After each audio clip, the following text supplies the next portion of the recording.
जो ममत्व है, जो आसक्ति है, जब तक उसको निवृत्त नहीं करेंगे, जब तक आत्मज्ञान प्राप्त नहीं करेंगे, जब तक इस वानर रूपी मन को अपने नियंत्रण में नहीं लाएंगे, मतलब इस वानर का शराब का नशा भी दूर किया जाए, जो सांप ने काटा वो जहर भी उतारा जाए, जो उसको परेशान करी मधुमक्खियां उनको भी हटाया जाए, और फिर इस वानर को एक योगी की भांति शांत होना बैठना सिखाना पड़े।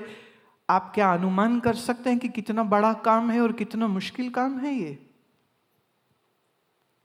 लेकिन अनफॉर्चुनेटली ये किसी के लिए भी प्राइमरी इंपॉर्टेंस की चीज नहीं होती, बाकी सब चीज इंपॉर्टेंस है। मैं निवेदन कर देना चाहती हूं, मुझे ये संसार बहुत प्रिय है। अगर मैं विशिष्ट अद्वैत सिद्धांत के अनुसार से देखूं तो ईश्वर ही जगत हुआ है। तो जैसे ईश्वर स्वयं सत्यम शिवम सुंदरम है, तो उसका जगत भी तो फिर सुंदर है, आनंददायक है। पर इस संसार का एक स्वभाव है कि यहां कोई भी चीज सदा नहीं रहेगी। ना तुम्हारा शरीर, ना तुम्हारे मकान, ना तुम्हारे पैसे, ना ये दिखने वाला संसार। एक हल्का सा झटका आया अभी टर्की और सीरिया में, शहर के शहर बर्बाद हो गए, 40,000 रिपोर्टेड डेथ्स। आप किस बेहोशी में जी रहे हैं? आप जिन चीजों का गर्व कर रहे हैं, वो मकान हो, वो पैसा हो, वो शरीर हो, ये हर चीज आपकी इतनी ही अस्थिर है जैसे कमल के पत्र पे पड़ी हुई जल की बूंद, अभी टिकी और अभी गिर गई, अभी बनी और अभी गई। कबीर साहब ने उदाहरण दिया, और आप कहते हैं कि जैसे सुबह का तारा होता है, अभी दिखा और अभी लुप्त हो गया क्योंकि सूर्य की रोशनी आ गई। ये तुम्हारा जीवन ऐसे ही है। वो कहते जैसे कागज की पुड़िया, बूंद पड़े गल जाना है, जरा सी पानी की बूंद पड़े कागज गल जाते हैं। मेरे एक जानने वाले हैं, वो बता रहे थे कि उनके पिताजी गांव में रहते थे, बहुत जिम्मेदार थे, बड़ा पैसा था, बैंक कोई पास था नहीं, तो जो भी आमदनी होती वो सब पैसा उन्होंने अपने मकान के पीछे एक बगीचे में गड्ढा खोद के उसमें एक लकड़ी की पेटी रखी थी, जिसमें वो अपना कैश जो है रुपया वो डाल देते थे। और बहुत सारा था और भरा पड़ा था, पहले एक पेटी भर गई, फिर दूसरी भर गई, फिर तीसरी भर गई। और रात के अंधेरे में जाते थे, खोदते, अपना पैसा रखते, बंद करते, मिट्टी ऊपर दाब देते अच्छे से, और कुछ एक गमले रख देते। किसी को ध्यान भी नहीं, किसी को पता भी नहीं, घर के लोगों को भी मालूम नहीं। फिर वो बूढ़े हो गए। फिर एक दिन उनको लगा कि अब तो अपने बेटे को बता दूं कि माल कहाँ रखा है।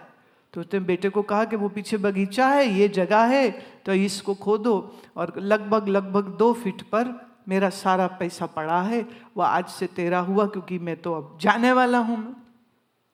वो बेटा जी तो भाग के गए बगीचे में, खोदा, पेटी भी मिल गई। पर जब पेटी का ढक्कन खोला, उसमें दीमक लग चुकी थी, सारे नोट गल चुके थे, वहां कीड़े कीड़े थे सिर्फ, वहां तो रुपया एक ना मिला। और जो चांदी के सिक्के विक्के रखे थे वो सब ठीक थे, बाकी जो नोट रखे हुए थे, वो कह रहे लगभग 1 करोड़ रुपया उसमें उन्होंने डाला था। हिसाब यहाँ दिमाग में था, चार्टर्ड अकाउंटेंट पुराने लोग कहाँ रखते थे, तो दिमाग ही में सारे हिसाब थे, 1 करोड़ होगा। अब यहाँ 1 करोड़ की जगह 1 रुपया भी नहीं उनको प्राप्त हुआ। तो वो आखिरी श्वास भी उन्होंने रोते रोते निकाली, हाय मेरा पैसा, हाय मेरा पैसा गया, हाय मेरा पैसा गया। कागज का नोट है, बूंद पड़े गल जाना है। ऐसे कबीर साहब बोलते तुम्हारा जीवन भी उतना ही टेम्परल है, ये इटर्नल नहीं है। तो इस सत्य को जानते हुए, समझते हुए, आपके जीवन में किसकी इंपॉर्टेंस होनी चाहिए? जैसे इस शरीर के लिए अन्न आवश्यक है। जब मैं अन्न की भी बात करती हूं तो मैं तो पिछले 3 वर्ष से ये बात बोल रही हूं कि आपको मोटा अनाज, जो ग्रेन्स होते हैं, जो मिलेट होते हैं, वो खाने चाहिए, वो ज़्यादा स्वास्थ्यवर्धक होते हैं। लेकिन अगर आप आहार नहीं खाते हैं तो अन्न से बना हुआ ये जो देह है ये चल नहीं पाएगा। तो इस अन्नमय शरीर को चलाने के लिए जैसे अन्न की आवश्यकता है, ऐसे ही इस मन को जीवंत रखने के लिए a thinking mind, an observer mind, a mind which can analyze, a mind which can understand things. ये मन का जो आहार है वो मन को आहार देना भी आवश्यक है। और मन का आहार क्या है? वो सोना चांदी, गाना बजाना, घूमना फिरना नहीं हो सकता। ये सब चीज़ें टेम्पोरल सुख देती, मैं मना नहीं कर रही हूँ। अच्छा भोजन खाएंगे, जीभ खुश मन खुश, लेकिन 4 घंटे बाद फिर भूख लग जाएगी। आप अच्छी फिल्म देखें, मन खुश आंखें खुश, पर अगले हफ्ते नई पिक्चर कौन सी आई आप फिर ढूंढने लग जाओगे। कोई भी भोग की वस्तु आपको स्थायी सुख नहीं देती है, कुछ समय के लिए देती, उसमें मुझको कोई विरोध भी नहीं है।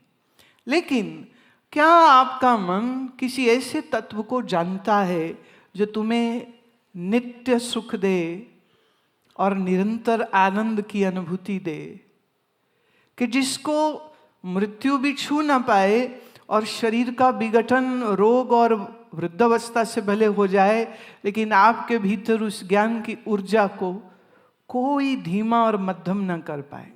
अगर आपके पास वो ज्ञान ऊर्जा है, वो समझ है, तो जानिए आपने अपने जीवन में कुछ बहुत विशेष, बहुत सुंदर उपलब्धि करी। आप अगर सुंदरता के पुजारी हैं, आपको घर सुंदर चाहिए, कपड़े सुंदर चाहिए, बहुत अच्छी बात, थोड़ा मन पर भी दृष्टि ले जाओ। क्या मन सुंदर नहीं होना चाहिए? जिस मन में क्रोधाग्नि जलती रहे और चिंता का घुन खाता रहे, वो मन सुंदर नहीं हो सकता।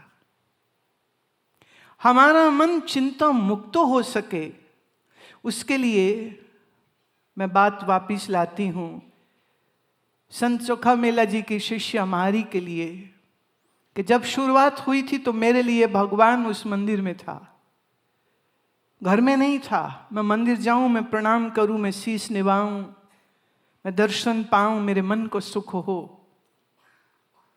पर फिर अपने गुरु की कृपा से उस अनादि अनंत नित्य शुद्ध बुद्ध मुक्त नित्य आनंद नित्य सत्य स्वरूप उस पर ब्रह्म का बोध पाया। मारी जी कहती हैं कि अब मेरे अंतर और बाहर ये अद्भुत रंग अब मैं अपने श्री रंग के देखती हूँ। अब मेरा भगवान, अब मेरा विठल, अब मेरा श्री कृष्ण सिर्फ मंदिर की उस श्री मूर्ति में नहीं है।